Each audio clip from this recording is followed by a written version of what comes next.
Welcome everybody to the July 7th weekly huddle. We have some exciting things to cover here. Thanks everyone for joining here in real time. Thanks for everyone joining to listen to the recording. We've got a jam-packed agenda, so we'll move fairly quickly and some interesting things to cover. First, I'm going to jump in. We're going to give you some updates on the latest in our community, celebrate some new members, celebrate some new committers, and a few other bits of exciting news. After that, our head of product, Louis Zhang, is going to walk through our usual retro dashboard, give you guys some insights and updates into what's happening in the DevLake repos. Next, we're going to go in and have a quick update on the latest release, what you can expect, what's happening, when it's happening, all of that good stuff. After that, our good friend here, Hezheng Yin, lead maintainer of DevLake, as well as Merico's CTO, is going to jump in and review one of our newer, more interesting dashboards. As you guys know, we're really excited to be figuring out and pushing forward different interesting use cases for DevLake. And this is one that I think you guys might enjoy learning more about. Next, I'm going to jump into a quick update on the Junior Developer Evangelist program. Lots of good things happening there. Many of the people attending today are interested in part of that process, so good to see you all there. Last and not least, I'll jump into a quick update on an exciting new program we're launching and give you guys some teasers there. And then, of course, we'll jump from there into some community Q&A. We have some pre-selected questions from the community from Slack. And then, of course, if you have any, drop them in the chat. And we can also bring you up as a speaker at the end to chat with us. So let's jump in here. So always like to share some interesting new people in our Slack group. And we have some fantastic ones between now and our last huddle. Some ones I really want to kind of point out who I think are really kind of worth you reaching out to for a variety of reasons. One of our good friends, Doug Sillers, has joined. He's one of the developer evangelists for a company called Orcas, doing workflow orchestration. Really friendly guy. We're happy to have him join our Slack. We also have Shabul and Opemipo, both of whom are from Africa. I like to share that because we're really kind of, it's a great sign that DevLake is truly going global. Some really interesting, young, talented developers and developer evangelists from places that, at least for me, I've never been, which is a really cool feeling. We also have Francois Massot, who is also another wonderful founder in the open source space, building an early stage solution to some really cool stuff with search and data. Of course, everyone on this list is fantastic, but really want to kind of give specific pointers and shout outs to these interesting and fantastic individuals. Next, I want to recognize our new committers and contributors. We have some new folks making their first contributions to the DevLake repo. So shout out to all of you guys. And there's certainly, as you'll find out as we go through further, if you're interested in joining the Developer Evangelist program, becoming a committer and contributor to DevLake is essential. Last, and certainly not least, little drum roll here, an exciting development for sure. We also want to welcome our newest teammate. So congratulations to Joshua Padoku. Many of you guys know him. Many of you guys have met him. He's been a great part of our community. Joshua is now actually an employee of Merico. He's a teammate. He's going to be supporting DevLake in a huge way, working with me. And we're so happy to have him join. And I think it's really kind of a success story in open source and one that we hope to repeat in the future, where Joshua came to us online. We've never met in person. We met through the hashtag open source. We started chatting. We started collaborating. We started doing all kinds of cool things together. And eventually it was just a no-brainer to have him come join our team. So Joshua is our newest developer evangelist, working full-time here at Merico, supporting DevLake. You'll certainly be seeing more of him. You'll certainly be getting to chat with him more. And I'm so happy to make this announcement. So shout out to all of these fantastic new people and all these fantastic new updates here. So in a second, I'm going to pass the screen share over to you, Louis, so you can jump in and review the dashboard. And then once you've done that and the V0.12 release update, I'll take the mic back and we'll keep on going. So thanks everybody, and we're excited to jump in here. All right, thanks, Maxim. I'll share the screen.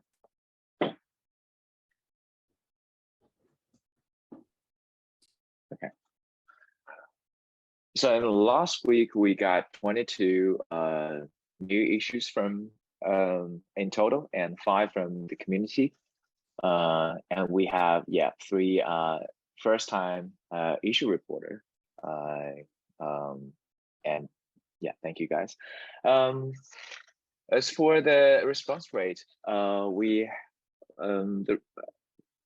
it's about 60%, but still much better than it from last week, because in the last week it's like 0%. So apparently we had some improvements in this week. We Clash set up a bot to automatically handle all those community issues, so that we don't miss out. And as a result, our average response time came to about like 1 day, almost meet our SLA criteria, which is 24 hours after issue creation. So also a good sign for issue response. And as for the community contributions, we got 31 PRs issued last week, and 5 out of them are from the community. And 3 out of them, like 60%, have already been merged. And the average time to merge is about 1.5 days, which is not bad. And our contributors, last week, Joshua, Krish, Codes, PP Bora, the nice TGP. Shout out to you guys, and thank you so much for your engagement in DevLake community. Okay, and that's all for weekly community retro. And I go to next agenda, which is hey Maxim, can you share the slides again? I can indeed.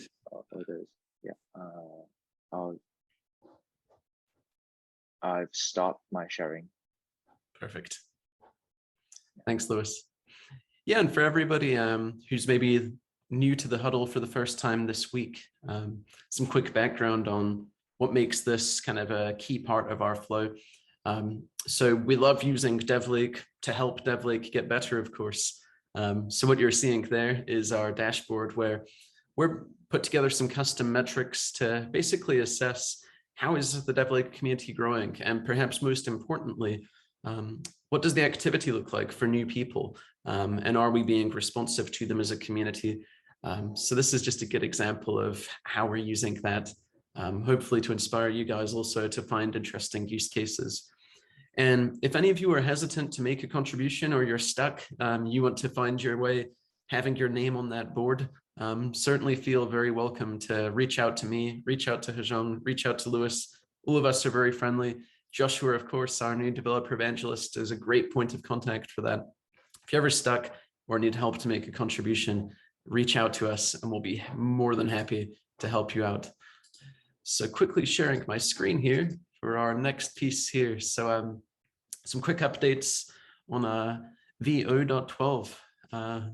Louis, give us the lowdown. What's happening with v0.12?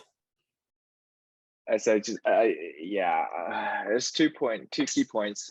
So the new config UI development is almost finished, and we are in the QA process, and the bug fixing.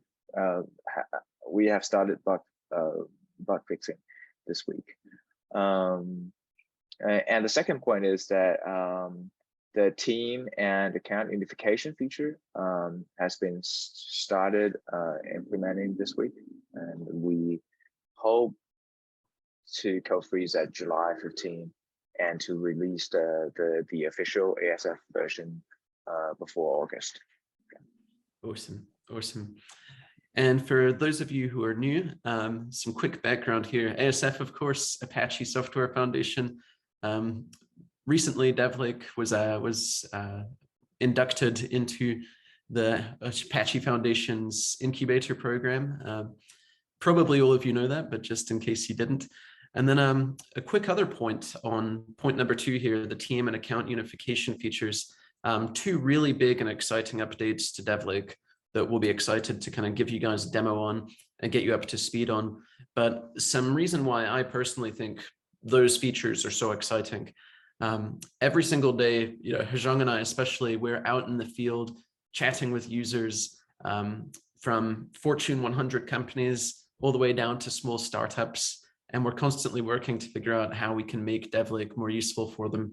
And we're translating those into features. And these 2 features, which you'll learn more about on our next huddle, are 2 of the most commonly requested and commonly demanded features from companies and users of all sizes. So I think these will be really exciting updates for us to ship, and I can't wait for you guys to see them and to help us evolve them. So let's go forward here. In a second, I'm going to pass the screen share to Hezheng. This is a section I like to call the kind of DevLake dash through. So going through our new dashboards, we won't take too much time because I think you guys understand a lot of what you're seeing. But Hezheng is going to introduce you guys to one of our more interesting, and I think one of our more practical community experience or developer experience dashboards. So Hezheng, thanks so much for joining us as always. And excited to kind of dive into what we're up to here with the latest dashboard. Thank you, Maxim, for the intro. Really excited to see everyone on our community huddle again. And let me quickly share my screen here.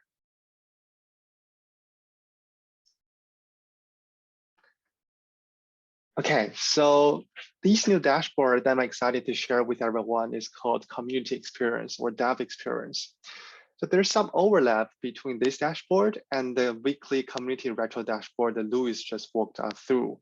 The key difference here is that this solely focuses on actionable metrics by maintainers to improve the developer experience in their community. So here we hand-selected 8 metrics, 4 related to issues and 4 related to PRs. And I think they are very relevant to how a contributor may feel welcoming in your open source community. So let's quickly walk through these metrics. I think you're already familiar with some of this, and also credit to Chaos, since some of the metrics are inspired from the Chaos metric list. So first metric, time to initial issue response. So this is basically how fast your community member gets a response or answer from a question or an issue on the GitHub community, right? The second metric here is issue resolution time. So how long does it take from the creation of issue to when the issue was resolved? So this right now for DevLake is 4.5 days. And next one, issue response rate within SLA. So this is a key metric where we can examine how well we are doing with regarding to the SLA we defined for the project. So right now we aim to respond to all of our issues within the first 24 hours. And the data we're seeing here is for the entire past month, so June of 2022. So in June of 2022, we have 39.7% of issues responded within 24 hours. And obviously, we figured out some automation approach to further improve this. So next time when we do the weekly huddle, hopefully we can see a much higher number. I'm sure we'll see a much higher number for this panel. Last one for issues is number of good first issues. So I think good first issues are really helpful in getting new contributors on board. And I'm sure some of our contributors in today's meeting would agree with this. And so this one, we showed the total number of outstanding good first issues that are there. You want to keep the number above 0 so that new contributors can easily pick up the work. And so I won't go over the PR metrics because many of them are very similar.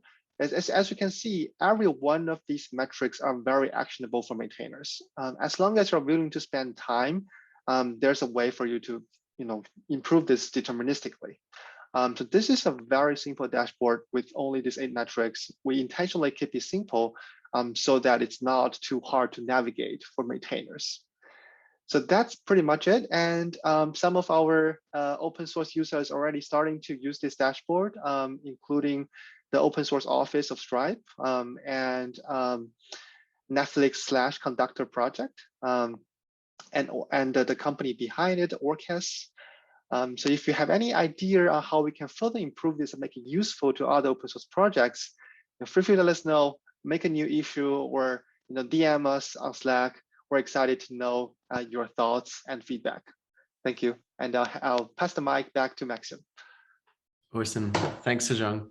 Yeah, and as a friendly reminder to everybody, our dashboard bounty program is still active. It always will be active. So if you're looking to help make DevLake more practical and useful with a dashboard like that, addressing some kind of specific use case, chat with us. We can certainly help you. And by the way, if you ship something that is ready to rock for users, you're going to get some money as well. So I think it's a win-win, win-win. So definitely a good opportunity for anybody. So DM me if you're not familiar with that program, and we'll chat about it. Certainly welcoming everybody to participate there. So jumping back into our agenda. So a few quick things. So an update on the Junior Developer Evangelist program. For those of you who aren't familiar with it, I think most of you are. This is a really kind of cool, structured kind of internship program that we're putting together that's really specific to open source. Something for anyone of all ages, right? If you're kind of college age, up to 100 years old, right? You can be eligible so long as you're meeting this criteria and so long as you're excited to participate. We had a really great first information session last week, and I know many of you joined us, but a few quick updates here. So we're kickstarting the interview and eligibility process. If you haven't already, make sure you DM me or make sure you DM Joshua, who will be taking over the leadership of this program. Really proud to have Joshua leading this with me. Just send us a note if you're interested and you haven't already, let us know. That way we can pull you into the process. We can pull you into the private Slack channel where we'll be coordinating more information. We'll then set up an interview. As a heads up, one important, very important part of this process is we'll be requiring a quick writing sample. Hopefully it won't take any of you more than an hour of work there, but we'll get you to kind of create a basic setup guide for DevLake. This is a good way for us to make sure we understand how you're communicating, how you're writing. It'll also give us a good sense of how we can help you become a better technical writer. Certainly the goal of this program is for you to help DevLake, but certainly another big part of this program is for DevLake to help you guys. So I want to make sure anyone who's part of this program comes out with better sales skills, better presentation skills, better writing skills, ready to become a professional developer evangelist in the future. And that is going to be a big part of that process. Certainly, as I mentioned early on, you'll need to make a contribution to DevLake in some way.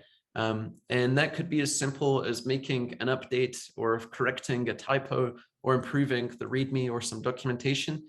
Or it could be as sophisticated as writing some code, creating a new plugin, or fixing a bug, any of the above. But these are all key eligibility requirements. So this is just a quick update to say this program is moving along. If you missed our information session last week, you're still not too late, but you will want to reach out to us so that you can keep up to date. And Joshua will be leading this with me. So make sure you're in touch with Joshua to keep things moving along for yourself. Next, I want to share an exciting update, which will be coming to our next huddle. So not next Thursday, but the Thursday after, which is July 21st. On each of our huddles in the future, I'm going to be bringing in an engineering leader to come in and talk about their experiences going from, a developer just learning how to code to becoming a senior influential leader in the engineering space, especially in the open source space where it's applicable. So we have some really cool, exciting guests already scheduled, and I'll be excited to introduce you guys to them. Next week, we'll be joined by Daniel Marashlian. He's a really talented developer, really talented engineering leader. He's the co-founder of Drata, which is a very successful company, already several hundred employees based here in California. He's the CTO as well. He'll be joining us to share his story of how he became a CTO of a venture-backed company and his experience in open source. To make sure we're efficient with everyone's time, this is a key thing for me to share with you guys, and I'll certainly be putting it in the Slack. I'll want you guys to submit questions in advance. That way I can share them with our speaker. That way I can pick which ones we're going to prioritize, make sure we're being really efficient with everyone's time. This will be a really fun and exciting kind of 10 to 15 minute section of our huddles going forward. We'll have some really cool guests. Certainly, guys, if you have any suggestions for new guests, maybe you know an interesting startup CTO, maybe you know a really cool open source maintainer. If you have any of those suggestions, definitely send them my way. And as a kind of personal thank you, I'll be sending little kind of Amazon or Starbucks gift cards as a quick thank you if you guys make a successful referral for any future speakers. Definitely don't want to take it for granted, and definitely want to show you appreciation if you make a successful referral to us to have a cool speaker. So that's the cool update there. So we'll see you on the next huddle with our guest, who I think will be really interesting to hear from.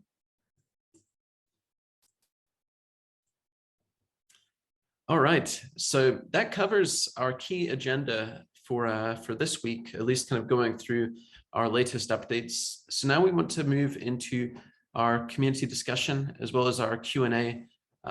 So we're going to stop the share here briefly. I'm going to pull up a few people and then we'll be able to answer all of these questions here. So stand by here. I'm going to pull up, first off, another Merico team member and a leader of the DevLake development, my friend and very talented colleague, Yumong. Yumong, thanks so much for joining. I'm Hello, also. Oh, hi, Max. Hey, Yumong, thanks so much. I'm going to pull up a few people here. You don't have to speak initially, but I want to make sure we're pulling up our DevLake team to discuss any of our questions here. So let me make sure I'm grabbing people.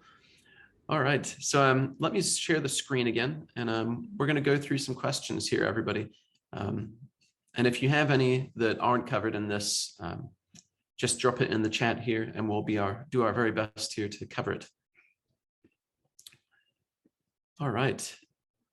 So the first question we had designated for Yumong. So Yumong, thanks for joining us. I know it's late for you. So one of our first questions from the community is, if I want to use DevLake in a company, do I need to do a lot of work? How hard is this going to be? What does that process look like? All right, thank you, Maxim, for hosting this session. So for question one, the answer really depends on how you're going to use DevLake. So first, we encourage you to check out our website and go to the data support section to see if the data you want to sync with DevLake is supported or not. If they're supported, then all you need to do is to go to the setup guide and either set up locally with Docker Compose, or you can set up with Kubernetes. And then you can start basically collecting data with our config UI. And by the way, we have a new and much more friendly config UI coming in v0.12. So it will take probably a few minutes of setup and then about an hour of collection for a project, like a 3-year project in terms of scale in most cases. So, but if your data or some of your data sources are not supported, then you will have to develop a plugin for this data source. So to develop a plugin, you will require a skilled Golang developer, and it takes about roughly 2 weeks for one developer to finish a plugin like was the complexity similar to Jira or Git? I hope that answers the question. Awesome, thanks, Simon. Yeah, it's a great and detailed answer, and I think we're always working to make DevLake more usable. And I think for all of our attendees here, whenever you're thinking about really high impact ways that you can help us make DevLake better for developers around the world, certainly ease of use and usability are always key things, right? So if you have any ideas for how we might improve it, if you get stuck on anything or you think you've figured out a way to make it less confusing, always let us know. It might find its way into the product roadmap quickly. And certainly we'll be really excited in this V0.12 release that's coming out soon. We'll give you guys a tour of that, I think, on our next weekly huddle.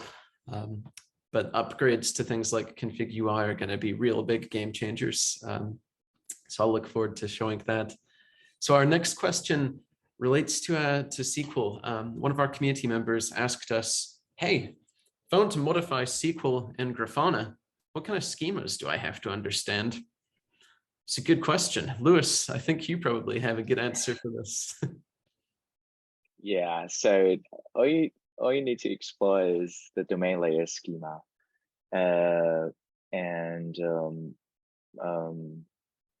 But because the data schema has lots of entities, so you may want to choose the specific entities or tables you want, depending on what metrics you want to see. Yeah. But for example, if you want to calculate like issue management metrics such as requirement lead time or critical bug, a number of critical bugs, or bug age, you may start from domain, the issue tracking domain entities first, and for like Git related metrics such as a commit count or number of commit per release or PR to first review, you can start from the source code management and code review domain entities first. So all those entities or the entire domain layer schema are there on our website, and you can go there and check. And all those entities tables are categorized into domains. So just to make it short, first identify in which domain your metrics fall into, and second, explore the specific domain, yeah, to know the specific like tables and fields of it. So that's my answer to this question. Yeah. Awesome. Thanks, Louis. Yeah, and for any of you that have questions relating to, the relationship of SQL inside DevLake, definitely reach out to us. We're happy to help you out there. Oh, yeah, sorry, I have to I missed something. Sorry. So we also have an issue about introducing data catalog to DevLake for better exploring all DevLake data assets, such as data models or dashboards. I think the issue number is 1834. So just go and check it out if you're interested. Yeah. Fantastic. And certainly for anyone who's wanting to ask a question or wants to chat, just raise your hand. We're bringing people up so they can be part of the discussion here. I'll keep my eyes open. So if you see me jumping back and forth from the screen share, that's why we're jumping back and forth to allow people to talk here on the Zoom. So moving forward, one of our next questions, and I think Yang Hui is here on the call to be able to answer this question after we reviewed it internally. So the next question from the community is, how can I only collect incremental data? And maybe it would be useful to Hezheng to talk about the difference. Like, what do we mean when we talk about incremental data, and what are the alternatives? And Yang Hui, I believe that's you here on Zoom. If you're up for answering, we're glad to have you here, and thanks for joining. Okay, yes, it's very easy. You can connect data incrementally with existing plugins, such as GitHub, Jira, and so on. Or if you are a developer, you could record the latest row on extractors and read it on connectors to speak connected data. That's all. Thank you. Awesome. Awesome. Thanks for answering that. And certainly that's a more nuanced and sophisticated question. So whoever asked that, definitely, because I can't remember who asked everything, and some of you DM'd Louis and Hezheng. So definitely want to chat with you about these questions. The next question here, and I don't know if Warren was able to join us today, so maybe I'll pass this question to Hezheng. I'll answer for Warren. Oh, perfect. Thanks, Hezheng. So yeah, how do we set up login or privileges for config UI? It's an important question. All right, so currently config UI doesn't support any user login. So like once you set up, then you can, basically everybody can use or access config UI, because we haven't found compelling reasons to like design division between like roles for viewing different kind of functions or features of the config UI. But if you have different opinions, or maybe in the future we will have that feature. So yeah, that's the answer. Awesome. Thanks so much. Maxim? Can you hear me? I can, yes. Good morning, everyone. I just wanted to jump in real quickly to say that I haven't tested this yet, but theoretically you could modify the Nginx configuration after you set up a development instance of DevLake. And you would tell Nginx to either limit access to the resource restricted by IP address. In addition, you would enable basic authentication that Nginx supports. So this wouldn't require any maintainer contribution to config UI as yet to add the authentication layer, because we had, as Hezheng mentioned, we hadn't planned for that at the current time. But if you wanted to use your own local solution, you would have to look into modifying Nginx and securing it that way. Awesome. That's a great answer. And for those of you who haven't met Julian, that was Julian speaking just there. Julian, also thanks as always for joining. Julian is one of the lead developers on the Merico team, an absolute wizard, super talented developer, working very hard on things like config UI to evolve that for DevLake. So if you haven't met Julian, definitely say hello to him on the Slack. And if you're looking to learn more about anything development related, he's surely one of the more talented people I've ever worked with. So shout out to Julian. The next question here. Louis, I imagine sometimes you're laying in the grass, pondering and looking for inspiration for the data schema. So the question here is, what guides you in designing the domain layer data schema? What can you tell us about what that process looks like? And what's the design of the domain layers data schema? What's that all about? Okay, so yeah, so the goal of the domain layer schema is to make good abstraction based on various tools in the same domain.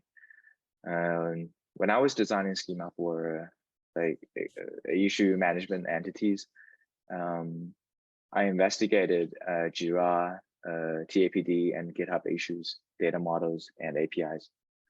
So just use or research as many tools as possible. Then you can finish a relatively good design of the domain layer schema. Yeah. Awesome. Awesome. And then the last question, I think, is definitely one of the more interesting, cool questions. Hezheng, I'll pass this to you. The question is, hey, if I'm a product manager, how might I consider contributing to DevLake? I think it's a really cool question. Kind of touches upon some of what we've been tackling with the Junior Developer Evangelist program, for things like, hey, if I'm not making contributions maybe to the code, but I still like DevLake and I still want to help out, what are the ways I can do that? But the questions for product managers, so it's a really interesting one. So Yumong, if I'm a product manager, how can I help DevLake? How can I get involved? Indeed, that's a great question.